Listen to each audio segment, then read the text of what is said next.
সব কিছু নিজের করে রাখা যায় না। সুখের ভাগ চাইলে দুঃখের অংশও নিতে হয়। জীবন একা চলার জন্য নয়, এই পথ চলার গল্প যেখানে হাত বাড়িয়ে নিলে কারো না কারো উষ্ণতা পাওয়া যায়। যারা দূরে থাকতে চায় থাকুক, তবে যারা কাছে আসতে চায় তাদের জন্য দুহাত খোলা থাকুক। ভালোবাসা একা ঝুলতে থাকা আলো নয়, এটা ছড়িয়ে দিলেই তবেই আলো হয়। আসসালামু আলাইকুম, কেমন আছেন আপনারা সবাই? আশা করি ভালো আছেন। আমিও আলহামদুলিল্লাহ ভালো আছি। আমি আজকের একটি ভীষণ মজাদার ভর্তা রেসিপি আপনাদের সাথে শেয়ার করব। ইতিমধ্যেই আপনারা হয়তোবা বুঝে গেছেন আমার এই রেসিপিটি কী হবে। আমি এখানে টাকি মাছ দিয়ে ভর্তা রেসিপি তৈরি করব। এই যে আমি এখানে রসুন দিয়েছি, তারপরে কাঁচা জাল, আমার গাছের কাঁচা জাল, অনেক টেস্টি। তারপরে টাকি মাছ, আলু এগুলো সিদ্ধ করে নিয়েছি। এবার আমি একটি তাওয়ায় শুকনো মরিচ তাই দিয়ে দিচ্ছি, শুকনো মরিচ টেলে সেটা ভর্তায় দেব। শুকনো মরিচ টেলে টালা শুকনো মরিচের ভর্তা কিন্তু খেতে অসাধারণ লাগে। যতই আপনি কাঁচা জাল দিন না কেন, দুই একটা শুকনো জাল না দিলে আপনার ভর্তা কিন্তু টেস্টি হবে না। আমি সেজন্য এই মরিচগুলো খোলায় ভেজে নিচ্ছি।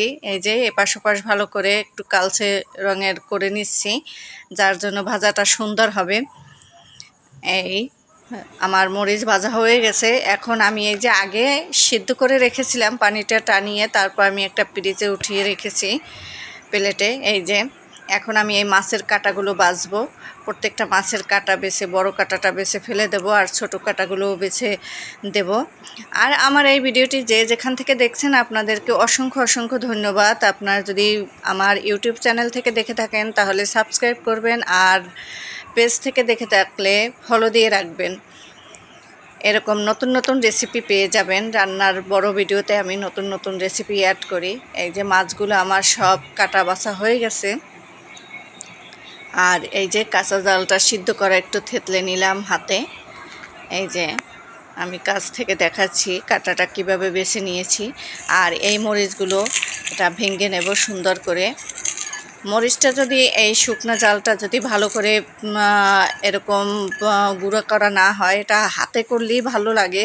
হাতের স্বাদ অন্যরকম, ব্লেন্ডার করলে অতটা ভালো লাগে না।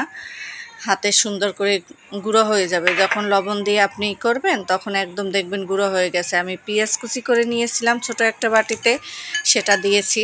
এই যে পেঁয়াজ দিয়ে কাঁচা শুকনো জাল দিয়ে তারপর আমি ভালো করে মেখে নিচ্ছি, লবণও দিয়ে দিয়েছি। এই যে লবণ দেওয়ার পর পেঁয়াজটা অনেকটা নরম হয়ে যাবে। যখন আমি হাত দিয়ে মাখাবো তখন অনেকটা এই পেঁয়াজ নরম হয়ে যাবে, যার জন্য ভর্তাটা খেতেও ভালো লাগবে, শক্ত শক্ত থাকবে না। এই যে আমি এখন সরিষার তেল দিয়ে দেব। সরিষার তেল দিয়ে দিয়েছি। এই যে ভর্তায় আপনারা সবাই জানেন সরিষার তেল ইউজ করা লাগে ভর্তায়। সরিষার তেল ইউজ করলে ঘ্রাণটাও সুন্দর আসে, খেতেও দারুণ লাগে।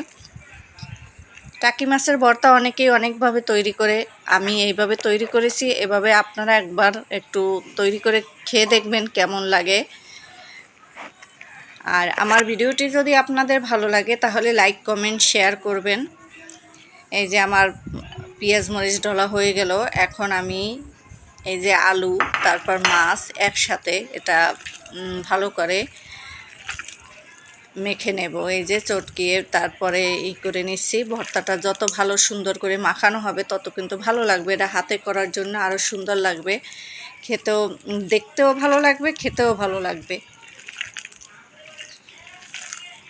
এই যে টাকি মাছের ভর্তা যারা খান না তারাও এভাবে ট্রাই করে দেখবেন। সাথে আলু আছে যার জন্য ততটা মনে হবে না, কিন্তু খেতে দারুণ লাগবে। আপনারা খেয়ে দেখবেন এভাবে আমার মতো করে, দেখবেন কতটা স্বাদ হয়েছে। আপনি বুঝবেনই না যে আপনি টাকি মাছ ভর্তা খাচ্ছেন, সেটা মনেই হবে না, কিন্তু অনেক মজা হবে, স্বাদ মুখে লেগে থাকবে। এভাবে ভর্তা করে ভাত খেলে যখন আপনার মুখে রুচি থাকবে না, তখন এইভাবে একটু ভর্তা করে খাবেন, একটু অন্য রকমের, দেখবেন আপনার খাবার রুচিটা দ্বিগুণ বেড়ে গেছে। এই যে আমি ছবিটা একটু আপনাদের ভিডিও করলাম, আমার ব্যালকনিতে ফুল গাছের উপরে এনে একটু ভিডিও করলাম আপনাদের দেখানোর জন্য। এই যে ভর্তাটার কালারটা কত সুন্দর হয়েছে। আমার হাজব্যান্ড কিন্তু টাকি মাছ খায় না, তারপরও আমার ভর্তার কালার দেখে কি ভর্তা করছো বলছি, তারপরও কিন্তু সে একটু খেয়ে দেখছে, বলছে না দারুণ মজা হয়েছে। এরকম অনেকেই টাকি মাছ পছন্দ করে না, কিন্তু যদি এই ভর্তাটা খাওয়ার পর বুঝবে যে টাকি মাছ না কি মাছ বোঝাই যাচ্ছে না, ভর্তার স্বাদ হয়েছে এটাই। আজকের এই ভিডিওটিতে ভয়েস দিতে গিয়ে যদি কোনো প্রকার ভুল হয়ে থাকে ক্ষমা সুন্দর দৃষ্টিতে দেখবেন। আর সবাই আমার ভিডিওটি ভালো লাগলে লাইক কমেন্ট শেয়ার করে যাবেন। আর ভর্তাটা কার কার পছন্দ সেটাও বলে যাবেন। আল্লাহ হাফেজ।